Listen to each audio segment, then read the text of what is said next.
Broadcasting from the business capital of the world, this is the Podcast Business News Network. Welcome back to the show. John Riggio, architect, pro tennis player, and friend joining us again. How are you today? Hi, Jill. How are you? All right. What's happening? Okay. Yes. So today I'm going to talk about some more things about entertainment. A lot of times I talk about my architect profession, but I'm going to continue with some more stories just to finish off, fill in all the different things, provide some conclusions to what happened.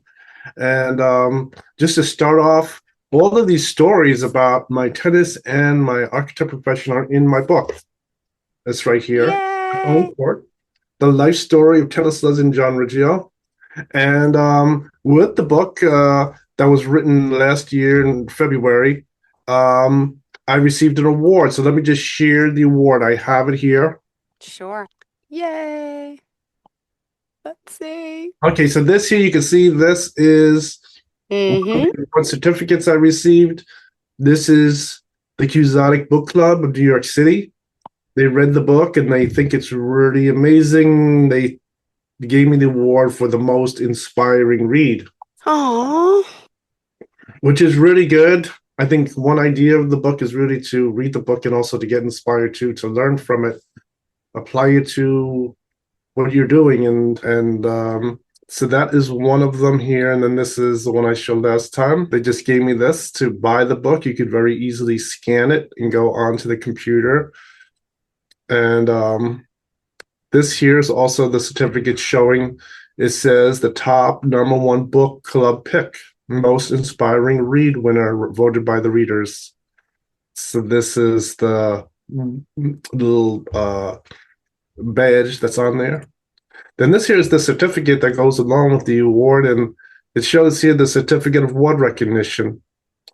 And it shows here the two organizers, the little award description in the middle, and they just have their own little retake of the book cover. And this here just describes the book's award, saying, honoring a powerful life story that reflects discipline, intellect, resilience, and purpose, and the enduring impact of storytelling on community and connection. Beautiful.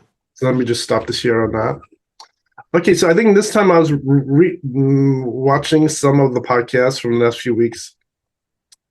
And instead of putting the entertainment stories at the end of the show, I decided to just put it on the front of it so I could just finish that off. Some people like hearing about the entertainer stories and things like that. And so what happened with all the different things I talked about in part 1, part 2, part 3 of my entertainment friend Liz, it gets even better.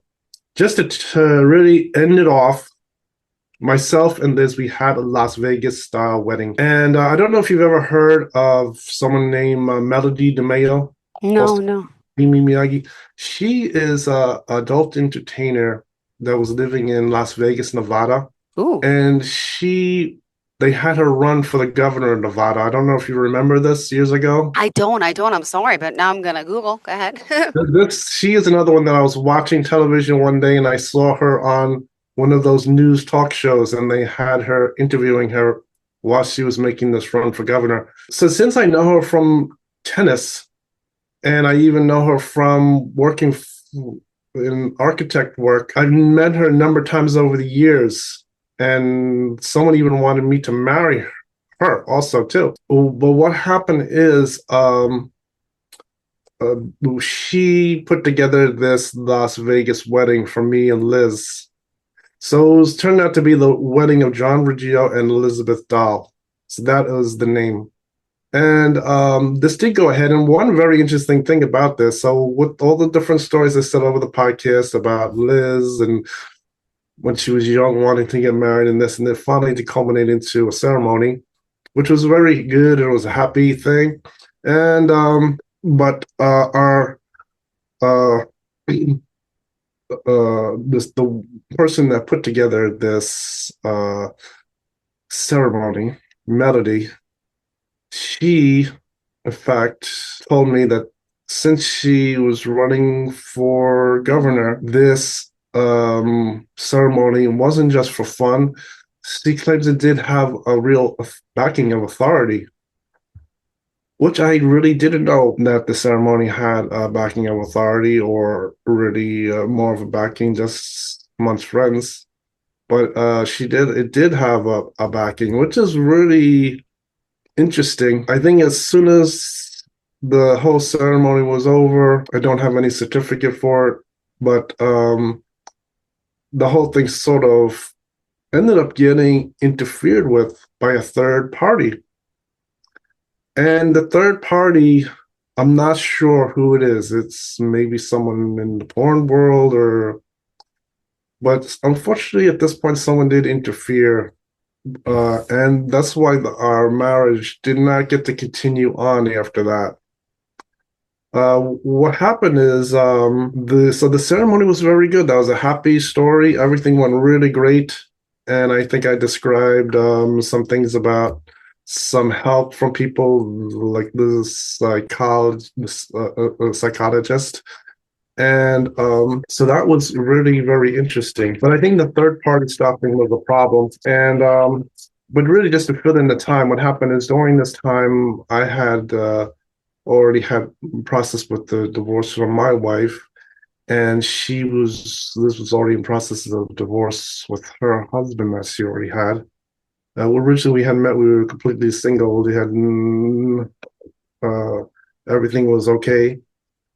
So during those years, what happened is I ended up doing more things with the wife I divorced. Even in the divorce, I ended up going on vacation, family vacations, helping them out with basic things, going shopping for them. And this was also went into the COVID quarantine time. Then everything stopped after the COVID quarantine time. Sort of we're back to divorced again.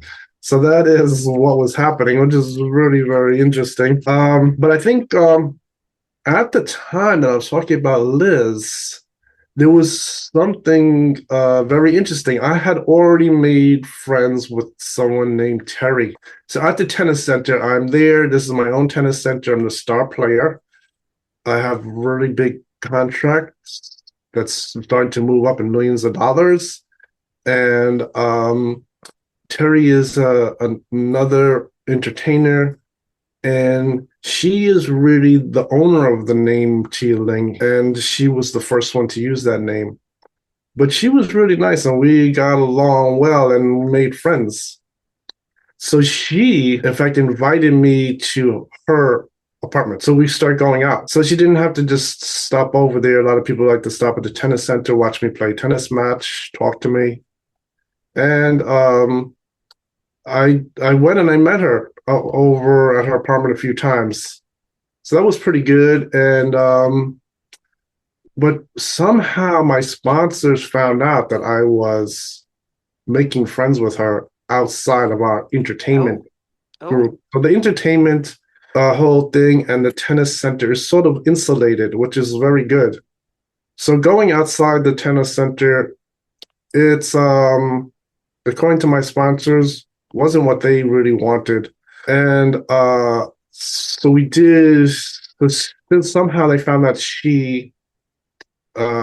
we were together outside the tennis center on off hours.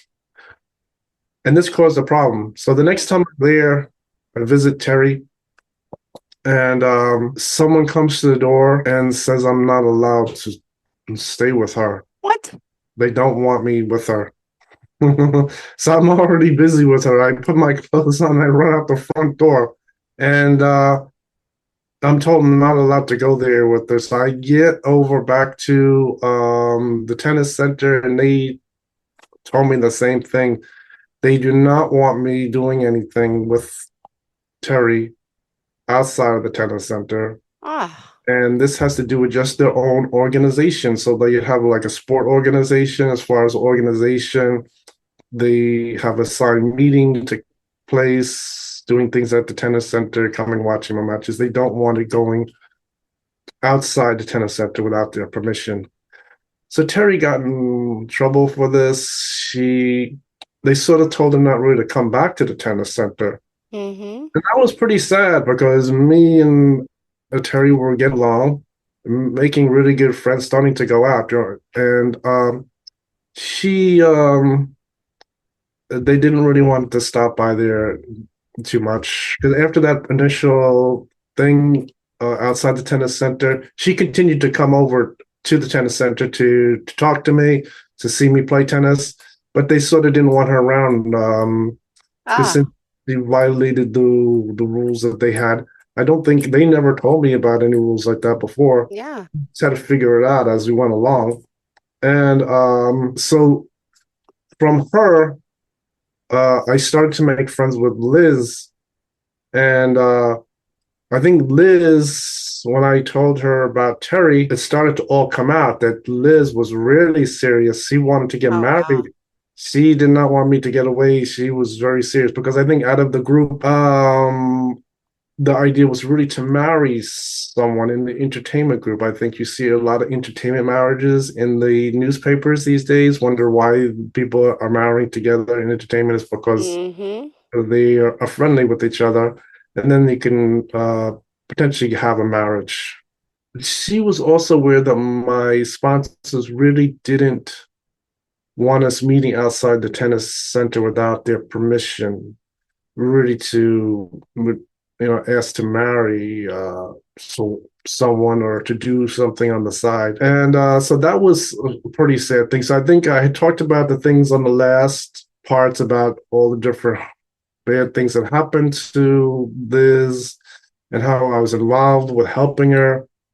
And so the thing with Liz wasn't just a one short thing, but Liz ended up going back with her mother to Cleveland, Ohio, where she lives there. And I think from having all those different things around her entertainment giving her problems, and myself, of course, getting affected by them, she continued to have problems with her mother. Her mother was like a devil to her. She was horrible, recovering from her coma.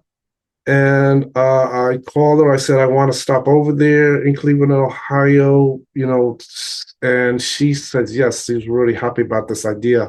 So she goes over to her mother, and the mother says, no, she doesn't want me. She doesn't like me. Considered a patronizer to her daughter, does not like me at all, which is very strange. Most friends I have, their parents do like me. So this one new girlfriend, her mother not liking me was sad, and I think it was a lot like indication that there were real problems there.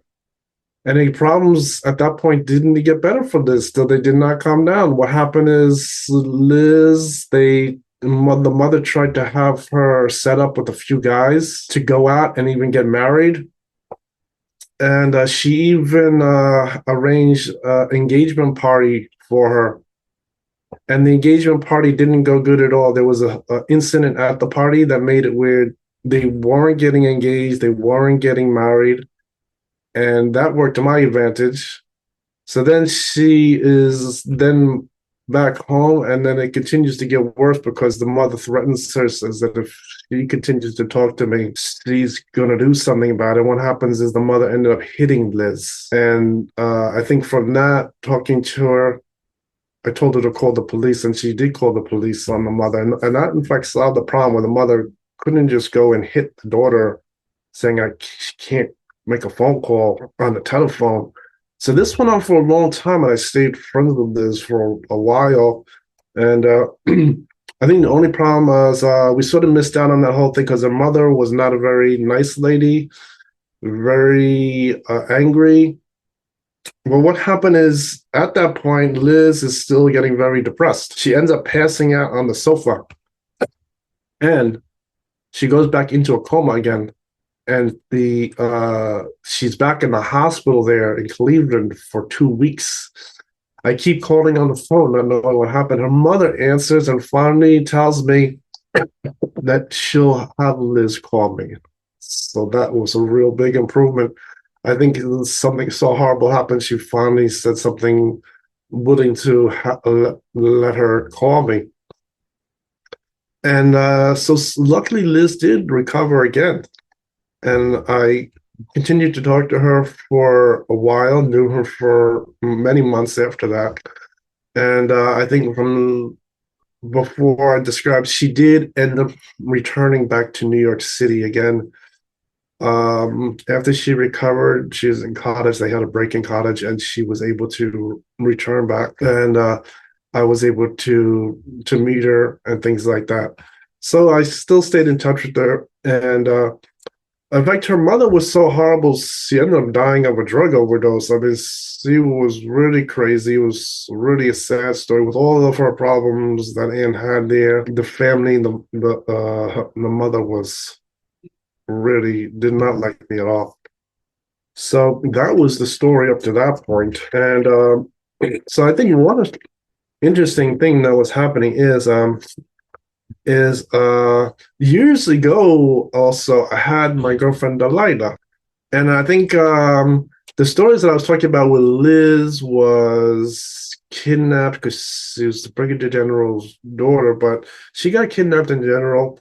And the story of where they forced her to do the porn, unfortunately, somehow I had something happen with my other girlfriend in entertainment with Delilah. What happened is Delilah, like, life's like so crazy with this entertainment, and I think what overall what's starting to happen, I think if people hear these stories, it's probably starting to think that there's someone doing like some kind of elaborate plan against me and everyone else. There's someone behind the scenes that is causing these crazy problems, like you'd watch one of those crazy crime movies. And so when Delilah, as we got older, Delilah's father, who was interesting, was a nice guy, was even interested even to do some drafting work for me. He ended up getting into such crazy problems with his gay lover. I mean, this was really outrageous. And it culminated to where they wanted Delilah there. And so one day Delilah told me that this gay lover and his parents, they had kidnapped so many children that they're in the basement of their house. So what I did was I didn't just think it was strange and not do anything. I called the authorities about it, and they really did act on it. So lucky, just in a very short time, they were able to raid the house and free all the children in the basement. Because I was told by Delilah this story that what they do is they kidnap these kids, and then they have people in the porn industry go down and see if any of them want to join their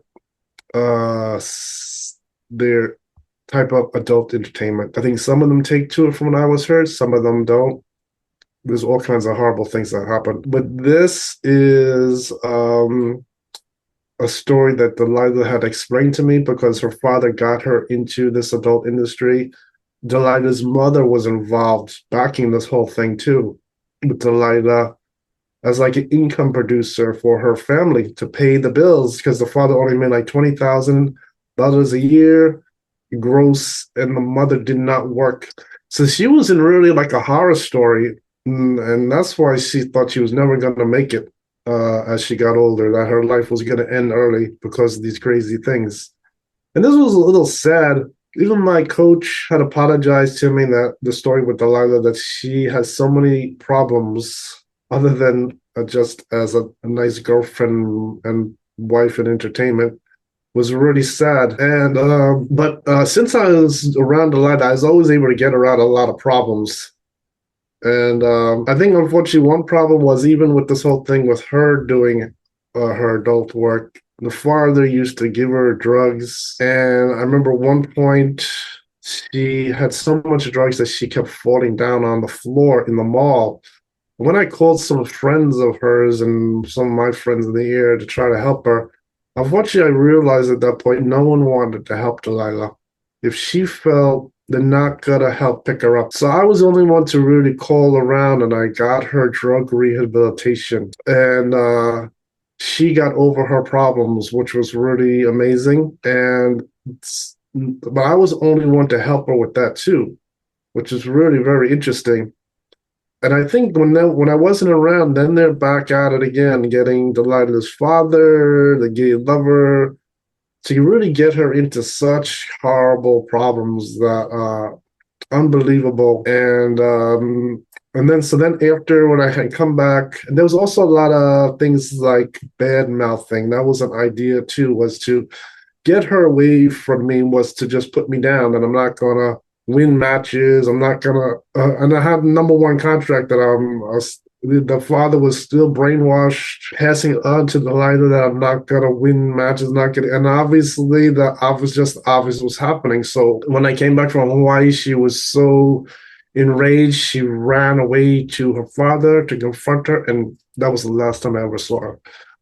She died from that day. Something horrible had happened. And so I think that was really a horrible thing that took place. But that is one story. I think one other story that was really sad, that I mean, it's so outrageous that it's embarrassing to say. Was Melody DeMeo, who was Mimi Miyagi. I think a lot of people know her and on television. The one sad thing is I had met her at the tennis center. This is like back in like 1988. She's an entertainer. She knows Liz too. She even knows Delilah. They know each other. She was the first one to come there, and she met me there. She did not have any boyfriends or anything. She was completely single. But what happened over the years from that time, going all the way to like 1993 approximately, she ended up having a boyfriend and getting engaged. And at that time, I was doing some work for someone in my profession, architect profession, and he gave me her number. And I'm talking to her, and I said, "Hey, you're the same one. You know, we realized who we are. You're the same one in entertainment with the you had come to my tennis center and everything." And she tells me that she's engaged. She's a little strong-willed, and she's encouraging with my entertainment, which was really good about talking to her. That's the one thing I like about her. You know, she's a good entertainment friend. But when it came to the thing with her getting married, I was a little shocked. She tells me that she's going out with someone that they even have on the biography, if you look on the internet, says that that's really my cousin. And it turns out he is related to one of my great uncles that lived in Flushing, New York City. My gosh, what a story. So somehow they had her marry my cousin. And he was like a very ordinary, he was getting into stockbroking. You know, a lot of people want to get into stockbroking to make money. And it was a really very strange. I mean, I wasn't going to say that I was supposed to marry her or anything like that, but I was wondering why they'd have my cousin marry her. That's why I was going back to this thing about like someone making this elaborate plan against me, against everyone in entertainment. My sponsors at the end started to speak out to me about this story. They were not this third party. They have nothing to do with it. I think just looking at some people might think it was like a porn that was doing it, just trying to really cause problems.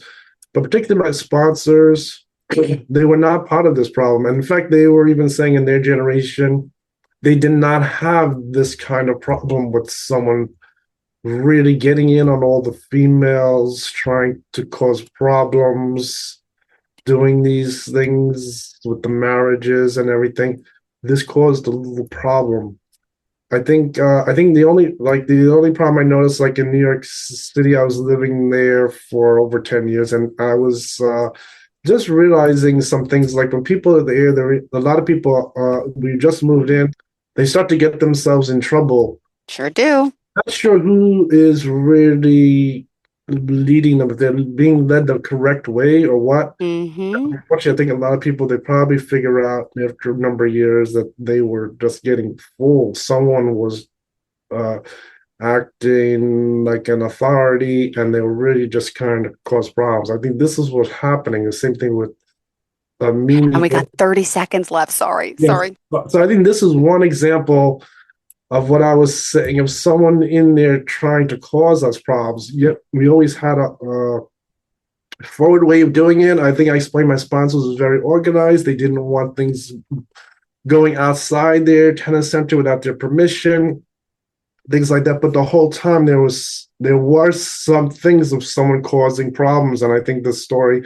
So within the different people I had told, like I'm talking about my Las Vegas weddings where Mimi Miyagi, who was Melody DeMayo, did the ceremony for us, and myself, John Riggio and Liz Dog making this ceremony after all these years was a fun thing. But there were still problems wanting to crash our party, like in Animal House. So that was All right, John, sorry, we got to run. Go ahead. How do we contact you? Sure. You can go on to my webpage, www.johnriggio.com. I'm also available on Facebook, other social media, John Riggio Pro Tennis Player on Facebook, and you could see pictures. You could catch all of these videos are on YouTube. I have a complete setup on YouTube. I have them divided. One set is for tennis. The other set is for my architect profession. You can read them separately, so they're in the divided subject area. They're really good. They're very interesting. You really like them.